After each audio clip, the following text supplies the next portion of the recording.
Welcome back to Clarity Mindworks. I'm Eli Joseph, and today we're talking about something that keeps so many people stuck and ashamed. You're not lazy, you're mentally exhausted. If you've ever looked at your to do list and felt paralyzed, called yourself lazy when you couldn't get out of bed, or felt like everyone else is moving forward while you're stuck in place, this episode is for you.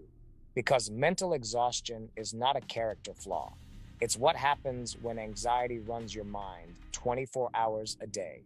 Let me take you back to when this was my reality. I had a full schedule, content to create, businesses to run, people counting on me. But some days I couldn't even answer one email. I'd sit at my desk, stare at the screen, and my brain would just stop.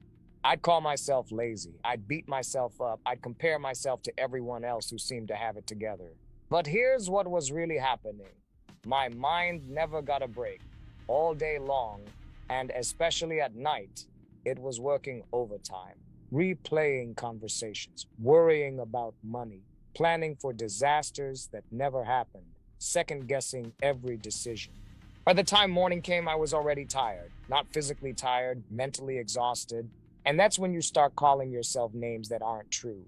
Mental exhaustion is different from laziness. Laziness chooses Netflix over work when you have energy to do either. Mental exhaustion is when your brain has been running marathons in the background. Here's what it looks like. You sleep 8 hours, but wake up tired. Simple tasks feel impossible. You avoid decisions because they feel heavy. You scroll instead of create because thinking hurts. You feel guilty but can't change it. Everyone thinks you're fine, but you're drowning inside. If you live with anxiety, this is your reality. Your mind doesn't clock out. It's always on alert, scanning for danger, preparing for worst case scenarios, protecting you from threats that mostly live in your imagination. By the time you actually need to work or create or connect, there's nothing left. That's not laziness, that's depletion. I had to stop calling myself lazy. That word was poison. It made me feel worse about a problem I didn't understand.